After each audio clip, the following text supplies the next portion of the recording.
Is the dream of moving abroad with your kids stuck because you think you need a massive savings account? I'm here to tell you that no savings account, no problem. Today I'm going to share how you can make your move abroad a reality, even without a huge bank balance, by focusing on smart saving, minimizing expenses. First, you can consider drastically cutting your expenses. The bleed of your finances stops here. The first step to having more money is to stop spending it in areas that do not serve you. This is the simplest way. Look at where your money is going right now. You want to audit your spending. Go through every single expense for the last month. Where can you cut back?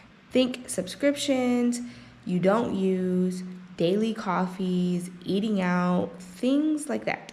Downsizing your life is also an option.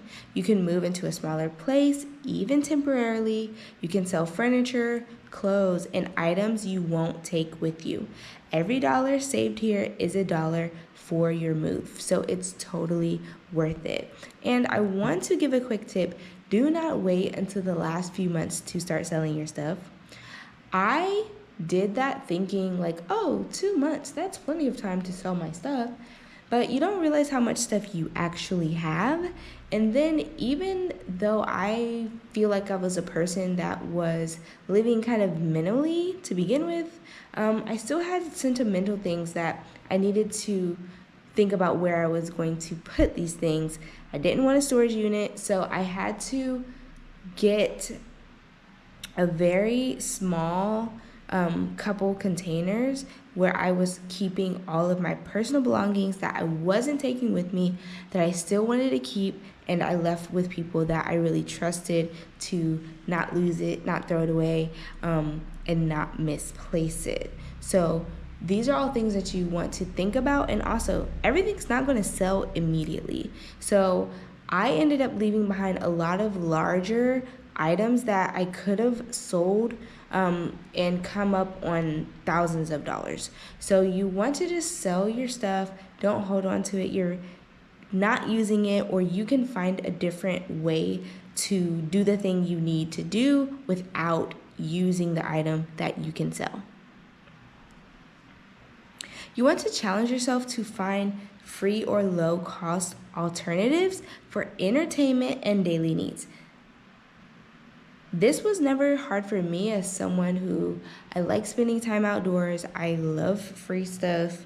I can have fun by doing any and everything. So whenever I want to go out and spend time with my daughter, I typically choose nature. I lived in a city that always has something going on, so it wasn't hard for me. If that's something you're not used to, try it. This isn't forever, it's just for your dream. You can generate an income with a move abroad fund mindset. I immediately opened a savings account and started saving it, and I also started saving physical money as well. That was good for me because every few days I can take the money out, look at the money, count the money, put perfume on the money, depending on what your spiritual alignment is. I do recommend that. Just tend to your money and see exactly what you do have. Makes you feel a lot better as time goes on about your move. Like, okay, I need to save for a passport, I need to save for a visa. I'm talking about you have no savings, period. That's where I was. That is where I was when I decided to move abroad. So I had to start making money out of thin air, and I had to start to save all of the money that I already had. You might not have savings, but you can create a dedicated income stream just for your move. I am a person that has been an entrepreneur for 10 years, so I do have a few different streams of income, but for me, I was DJing at the time. I had been a nail tech for 10 years, and I was just getting out of my nail business, but I still took some clients for quite a while. And then I continued to DJ. First, it was like 3 and 4 times a week, dwindled all the way down to bi-weekly once I was moving. And then I just decided to get a job. That was the easiest thing for me, a work from home job, and that's what I did, but we'll chat more about that later. What skills do you have that you can quickly monetize? Think babysitting, dog walking, virtual assistant tasks, online tutoring, freelancing, things like that. Every small amount adds up fast. Sell everything you don't need. Beyond downsizing, actively selling items on platforms like Facebook Marketplace, eBay, local consignment shops, your clutter can become your travel fund. Literally, it did for me. Leverage your existing skills. You can take an extra shift at your current job or offer freelance services in your profession outside of your main hours. Or lastly, my biggest recommendation and something that I did immediately was I went and got a job. I had been an entrepreneur forever. I had multiple business and streams of income. But for me at the time, getting a simple work from home job, 8 hours, oh my God, like thinking about it before actually doing it was the last thing I wanted to do. But I'm so, so glad and grateful I did, because it gave me time to just sit down for 8 hours a day. I know that's freaking madness, but I was at home, so obviously I was all over the place. But it gave me a chance to sit down and start prioritizing, like, okay, I'm gonna be in the seat for the next 8 hours. How can I utilize this? I watched YouTube videos all day.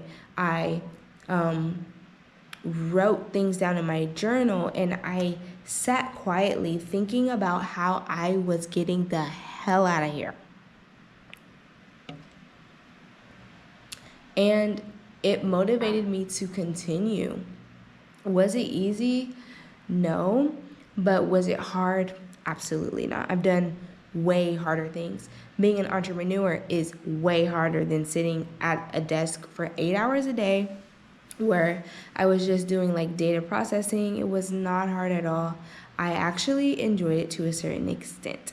And I only did this job for 6 months. I did it from December until the end of June when we left. Literally 3 days before we left the country, I worked until then. Okay, so you want to also consider choosing a geo arbitrage friendly destination. This was my main focus. This is the game changer. You might not have savings, but you can choose a country where your money can go further. Research countries where rent, food, transportation, and childcare are significantly cheaper than your home country. Think Southeast Asia, parts of Latin America, or Eastern Europe.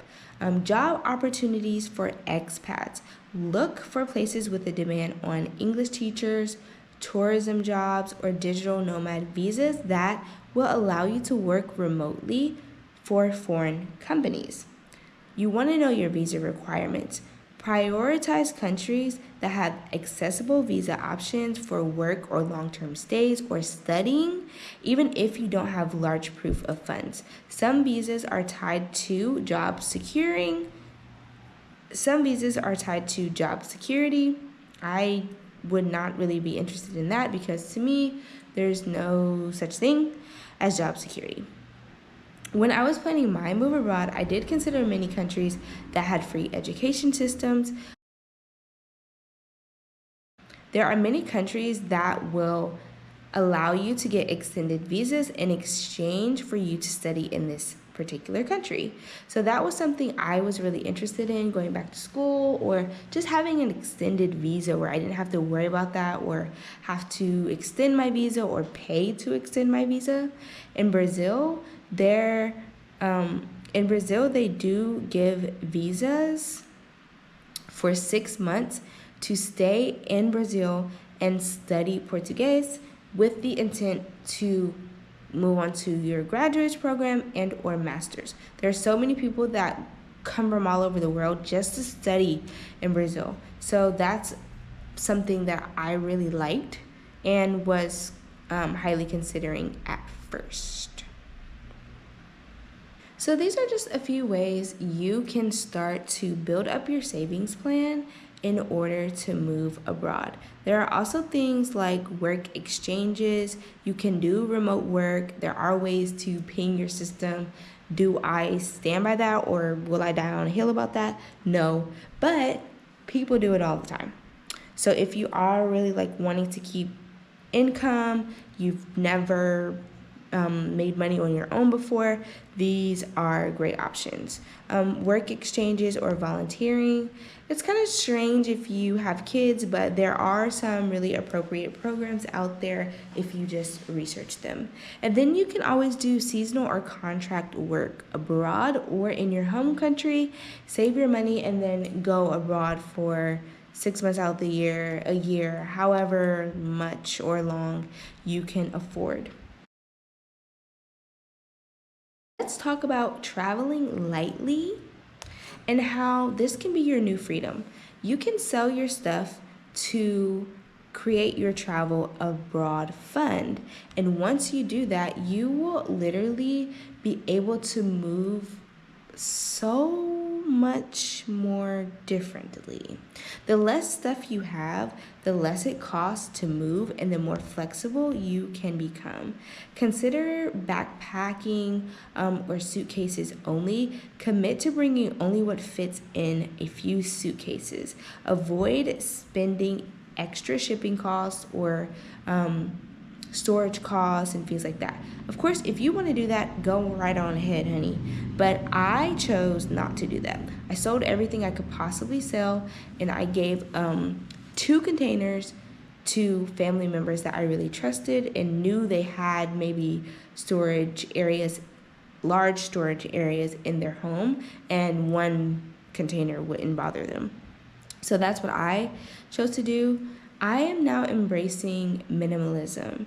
This isn't just about saving money, it's about freeing yourself from possessions and finding joy in experiences over other things. This mindset is key to sustainable travel without a huge budget. I left with a big suitcase and also my daughter as well, and 2 backpacks. We condensed our entire lives into those backpacks and I don't regret it. Now, those suitcases are heavy as hell, okay? So we could still downsize even more, or we can just get more suitcases or a better system. What the system is going to be, I don't know. But I know that some family members are visiting me, and we will be sending stuff back home with them, okay? So don't bring a lot of stuff. You can always buy more stuff later if you really need to for whatever reason. Moving abroad without a huge savings account isn't about magic. It's about having a system, being resourceful, and a willingness to embrace a different path. It's about trading a big upfront investment for small planning and a bit of bravery. You are a parent, so you're resourceful already. You are capable of making this dream happen. If you really want to start mapping out your no savings move, make sure you've downloaded the Moving Abroad Toolkit. It's packed with the Moving Abroad calculator to help you crunch the numbers on how much exactly it takes to move abroad for your family, and also the interactive timeline, which helps you to map out your journey in either 90 days, 6 months, or 12-month spans. And for the ultimate comprehensive guide that covers every single detail of moving abroad as a parent, check out my 50-page Moving Abroad Checklist workshop. All the links are in the description below. Keep taking those steps, keep learning, and I'll see you on the other side.